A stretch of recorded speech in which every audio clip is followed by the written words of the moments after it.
So, Tom, I'd like to begin with what I saw, and I've watched this now a couple of times. Yesterday in the House of Commons, I have a couple of questions here. First of all, with respect to the microphone having been turned off at one point, Yep. um, are you supposed to? I mean, I know, Pierre, you're supposed to be able to ask questions about policy, I think, right? But No, you ask questions of the government, not about policy generally. Okay. You ask questions about the administration of the government, and opposition parties ask those questions to the government. It seemed to me yesterday, Pierre Poilievre just kind of went hog wild, deciding Yes. to go after the NDP. Should that Yes. have been allowed? No, of course not. And he didn't just go after the NDP. He did the same thing with the Bloc Québécois. So there were several things wrong with what Poilievre was allowed to do, and that becomes a key problem in and of itself that we can get to because the Speaker, Greg Fergus, is once again showing that he is totally incompetent. So let's go with the fact that he was allowed to start using bad language, personal insults against other members. That is automatic. The Speaker should be up like a jack-in-the-box. Okay. But the minute he started addressing, you see, here's the problem. When the leader of the official opposition asks a question, it's the government that gets to stand up and answer.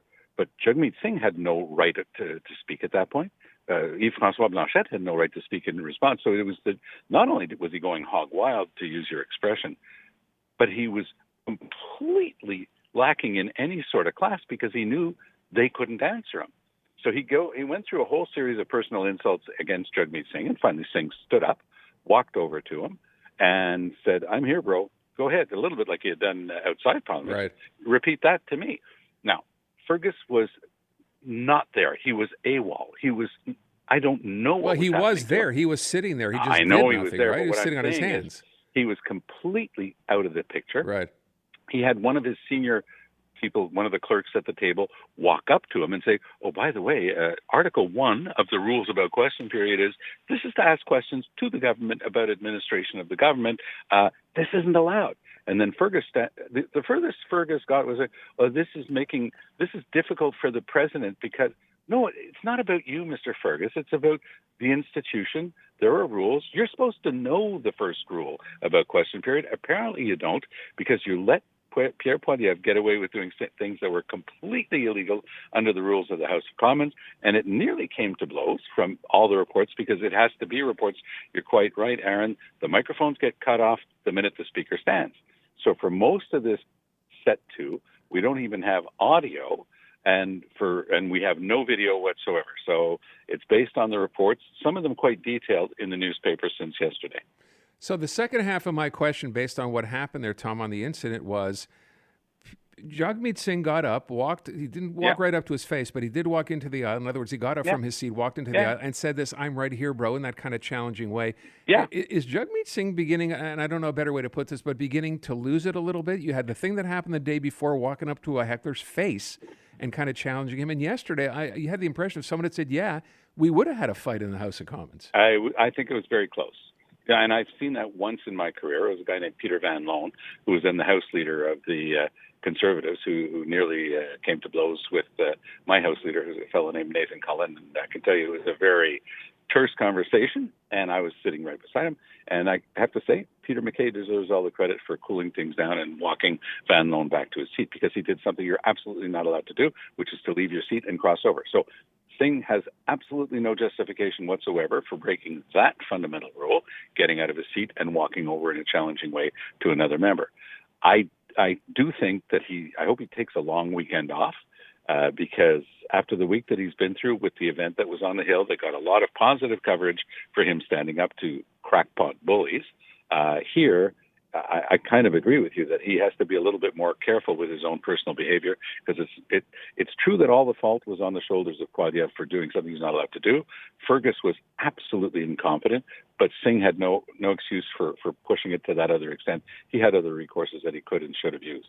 By the way, I just thought back when you described that incident with Peter Lowe. Remember that time when Justin Trudeau, remember that incident when he walked across and grabbed, I forgot what the female MP at the time. So he walked across and he grabbed the whip of the Conservative, right, who has since passed away, Deputy MP for Gananoque, and he elbowed Ruth Ellen Brosseau in the breast. Yes.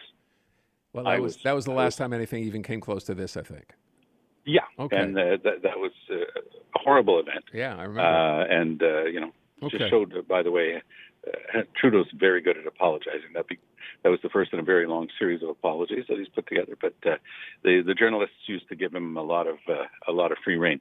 Okay. Here, what I found interesting, and I think that it was implicit in your question, Aaron, I think that people are just growing tired of this Donald Trump imitator who is Pierre Poilievre, who insults people all the time, now completely breaks the most fundamental rules of Parliament, and I think that that's going to start to bear. I'm going to keep an eye on his polling numbers. He's at 22% ahead. Let's see where he is at Christmas. I have a feeling that the average Canadian voter is going to start to get very tired of his behavior. Tom, let me shift to provincial politics. So it's official. Pablo Rodriguez, of course, now deciding he's going to run here. I want to go to a comment yesterday. We had Dimitri Soudis on the air, so he's a former Harper government advisor. Yeah. Oh, I know him personally. I'm sure you do. I know him well, yeah. And he said, I found this fascinating, when we talked about Pablo Rodriguez, and I said, does this make him sort of, the guy who's now the odds-on favorite? And he said, you know what? Here's my advice to Pablo Rodriguez. He suggested he schedule a lunch with Jean Charest and Lucien Bouchard to seek advice on what he's doing. What do you make of that? I mean, I thought that was an amazing thing to say. It's a very good piece of advice, because he always prefaces his statements, Pablo Rodriguez, as saying, I'm going back to my roots, Quebec Liberal Party. But he doesn't know anything about the Quebec Liberal Party in its current incarnation.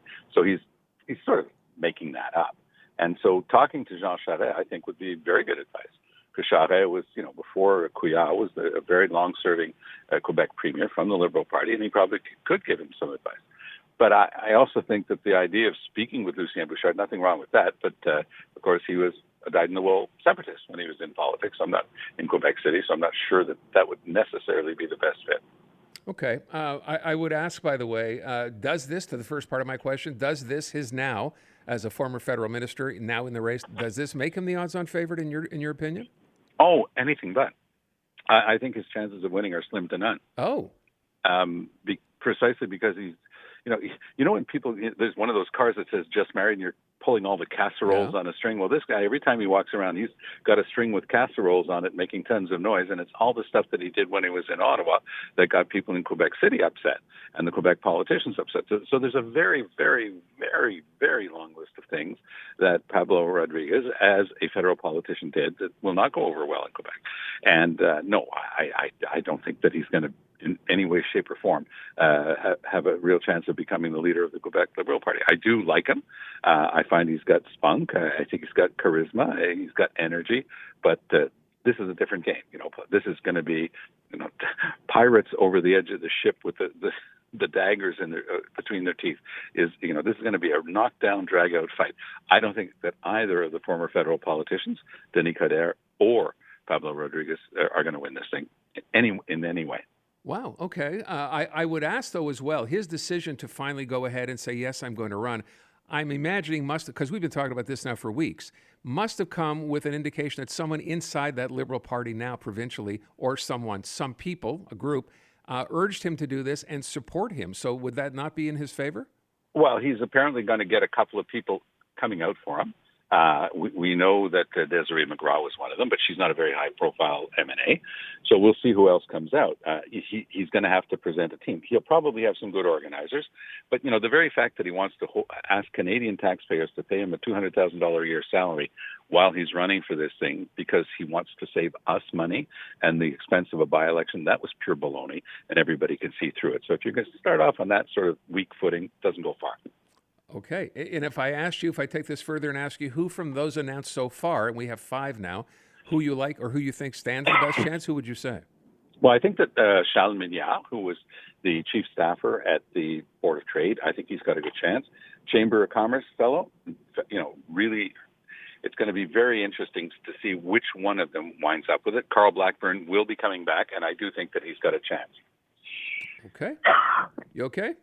Yeah, just needed to clear my throat. Okay. Thanks. Last thing, real quick, I want to get your take on this whole ad campaign by the CAQ, $2.5 million to encourage Anglos to speak more French, but at the same time cutting funding for French lessons for people coming to this country, for immigrants coming here. What do you make of that? It's pure CAQ. They seem to have in addition to an $11 billion deficit this year, they have an unlimited amount of money for pet projects.